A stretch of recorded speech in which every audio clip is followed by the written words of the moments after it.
E qual que é a pena cabível? Mesmo, né, é muito difícil de você conseguir que seja realmente você consiga de fato provar que aconteceu uma transfobia, né, como a gente comentou, mas caso você consiga provar, você sabe qual é a pena? Alguma coisa que eu te fiz, assim? Perguntar Por sobre quê? pena para advogado familiarista. Não sei se não me engano, de 2 a 4 ou de 2 a 5 anos de regime fechado, e enfim. Entendi. É um tempinho, hein? Por isso que a galera tá meio amedrontada.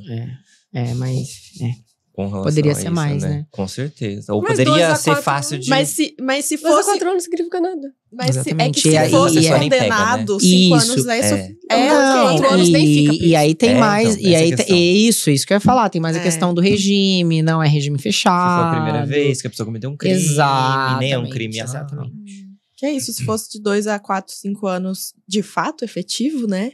Mas Nossa. não, a gente não pode. De fato, essa é a nossa realidade do nosso judiciário. Por isso que as orientações sempre que possível, procure alguém para te acompanhar nesse relato dessa denúncia, desse crime. A gente, né, de certa forma, brinca, não fica preso, realmente o regime não vai ser esse e tal.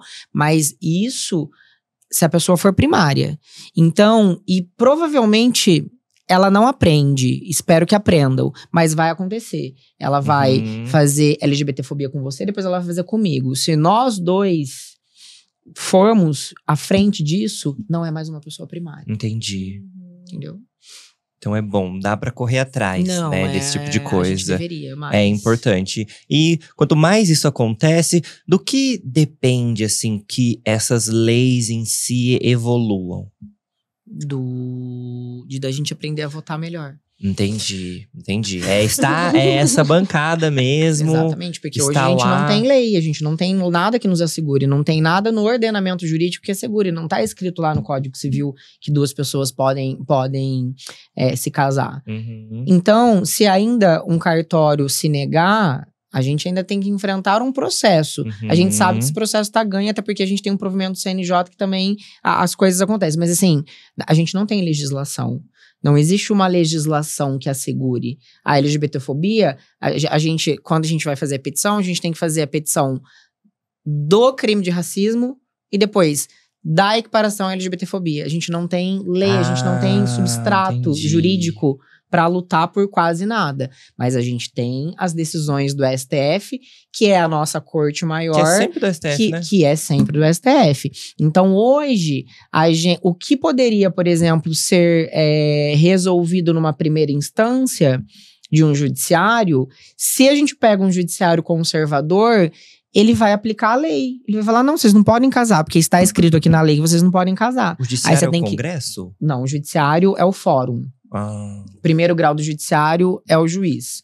O segundo grau do judiciário, que é nos estados, no nosso caso Curitiba, que são os desembargadores, que é o tribunal, é o segundo grau. E aí o terceiro grau, no caso, é STJ e STF, que aí se você enfrenta uma bancada conservadora para requerer qualquer tipo de direito, você já sabe que você vai ganhar, porque você vai chegar no STF, aquilo já está decidido para eles.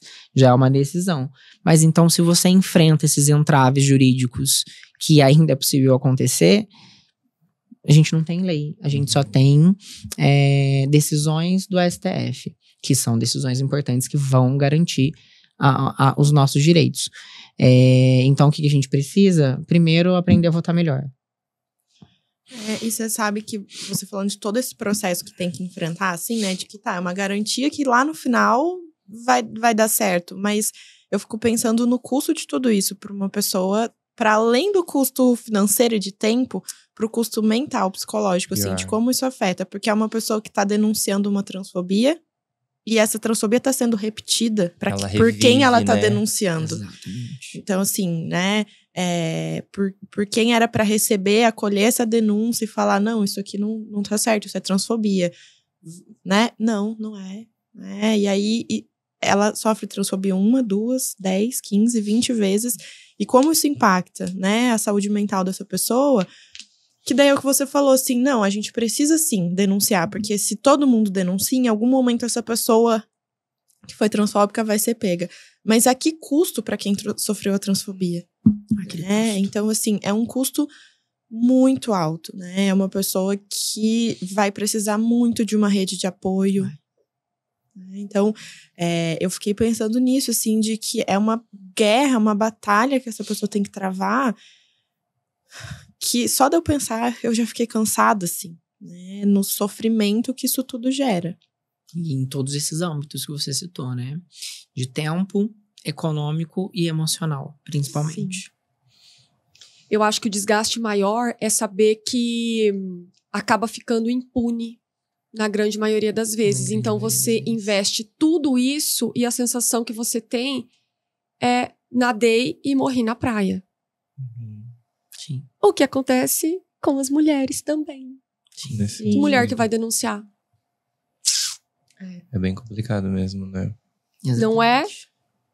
E quanto mais casos ganhos... Por exemplo, recentemente teve uma pessoa... A justiça condenou a Caixa Econômica para pagar 10 mil reais a uma mulher trans porque ela foi tratada no nome masculino pelo banco. E isso abre precedentes. Muitos.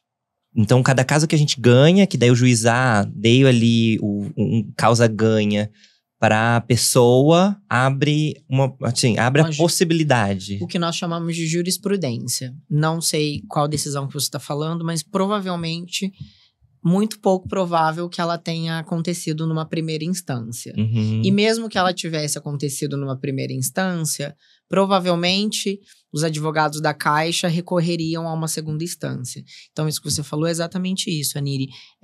Abre precedentes e abre jurisprudências. Próxima vez que uma pessoa trans eventualmente chegar no nosso escritório ou em qualquer outro e disser que sofreu esse tipo de transfobia dentro da Caixa Econômica, quando a gente vai fazer a nossa ação, ali a gente vai colocar, juiz, lá no segundo grau, no estado tal, na vara tal, foi decidido isso daqui. Então, já temos um precedente para que seja decidido assim. E aí, se ele não acolher, lá no segundo grau, a gente fala, a gente pode ter a sorte de acontecer com o mesmo desembargador, mas a gente olha lá e fala, já estão decidindo assim. Uhum. Então, a gente precisa... Mesmo que for com outro banco, pode usar esse caso como um exemplo. Como um exemplo. Entendi.